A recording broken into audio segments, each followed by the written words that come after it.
Interpretação e correção de texto em inglês básico. O objetivo é entender o que a frase significa e encontrar possíveis erros nela. Primeira frase, I wake up early every day, but I not like to wake up. Pausa para quem quiser entender a frase.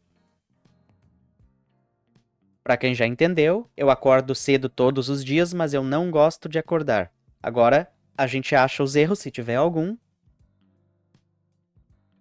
I wake up early every day, sem problemas, but I not like to wake up. Advérbio not, verbo léxico like, frase no presente. Nós já estudamos tudo sobre no e not em inglês em detalhes nesse canal e nós temos um vídeo que explica tudo sobre verbos auxiliares em inglês, então nós sabemos que essa frase deveria ser but I do not like to wake up. E nós sabemos que essa frase poderia ser também I don't like to wake up. Contraído. Eu vou deixar sem a contração, mas poderia usar a contração sem problemas.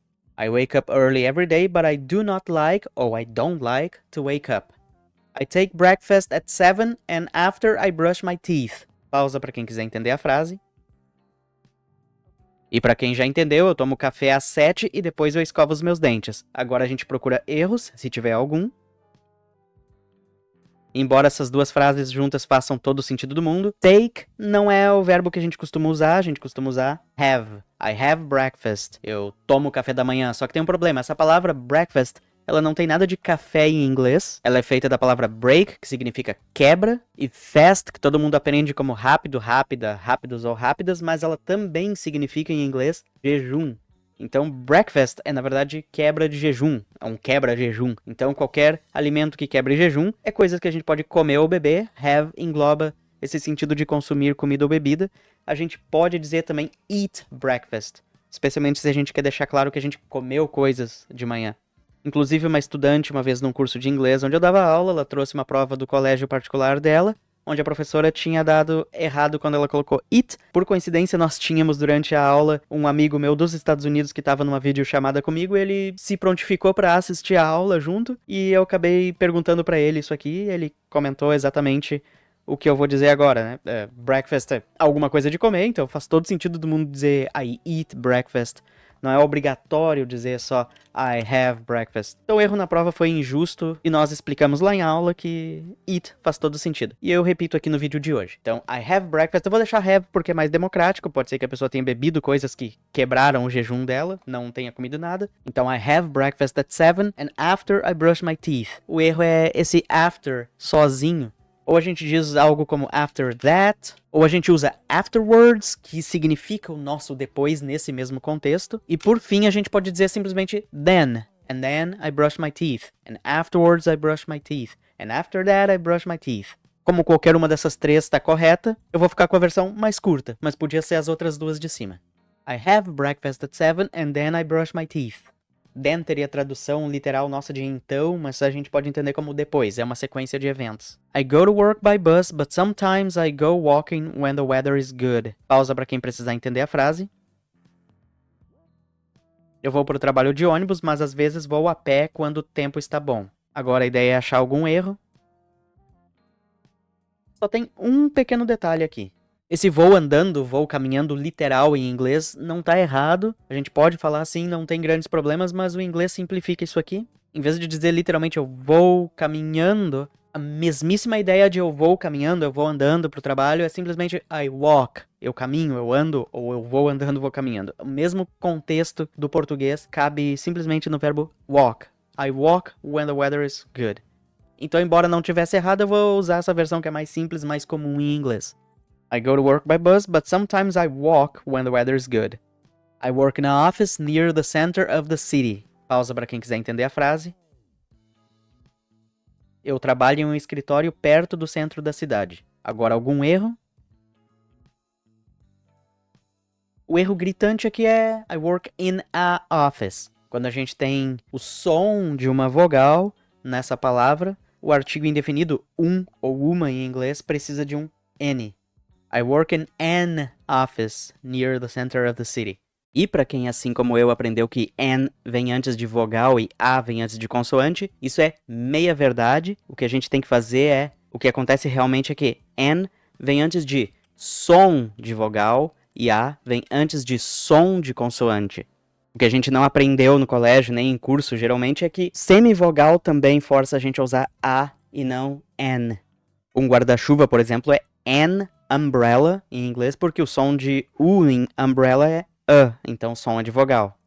Já um unicórnio é a unicorn, porque o som de U em unicorn é U, que é um som de semivogal. Então não é porque o U é uma vogal no alfabeto que o som dele vai ser sempre de vogal. Em inglês, ele tem o som também semivogal. Ah, mas eu posso ver an unicorn em algum lugar? Dificilmente alguém que fala inglês há muito tempo ou nasceu falando inglês vai errar isso. Mas sim, é possível que alguém erre e vai continuar sendo um erro. É a unicorn. Esse é o normal. E aqui, um país europeu, a European country. Não adianta ter um E, que é uma vogal. O E é sempre uma vogal no inglês, mas em combinação com U, ele tem o som U. Então, o som, de novo, é semivogal. Por isso que é a European country e não an European country.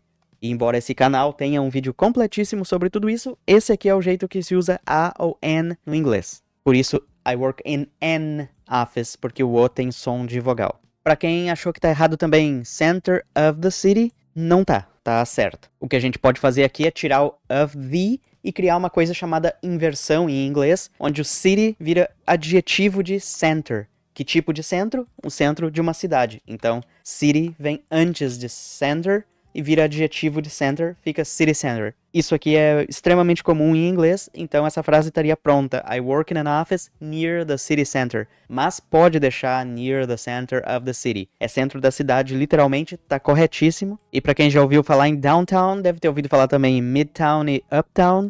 Midtown costuma ser a área turística e comercial do centro da cidade, ou perto do centro administrativo da cidade em si, enquanto Uptown é, generalizando, uma área mais residencial e recreativa perto do centro também. A gente traduz isso aqui, ou vê isso aqui tudo traduzido como centro da cidade. Estados Unidos usa downtown bastante no lugar de city center, mas city center está universalmente correto. Assim como está a versão completa center of the city. Então não tem nada de errado na frase, além de an office. I work in an office near the center of the city.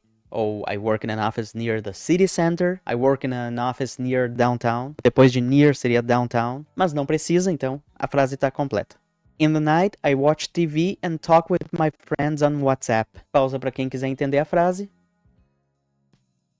À noite eu assisto TV e converso com os meus amigos no WhatsApp. Agora a gente procura erros, caso tenha algum. In the night, a gente já falou num vídeo anterior, tem a ver com um momento específico no meio da noite, algo que aconteceu geralmente de forma inesperada e temporária, em uma noite específica. Não é algo que costuma acontecer, mas eu acordei no meio da noite, I woke up in the night. Seria esse o contexto de in the night. Mas aqui a ideia é que todas as noites e durante as noites, por tempo indeterminado dentro do período da noite, para reforçar esse período de rotina, o mais normal é dizer at night. É uma ideia mais ampla de todo o período noturno. Então, at night, eu corrigiria essa parte aqui. I watch TV and I talk with my friends on WhatsApp. Quem achou que talk with tá errado, porque deveria ser talk to, tem razão, só que with também é a preposição correta aqui. Então, talk to ou talk with são duas preposições corretas com o verbo talk.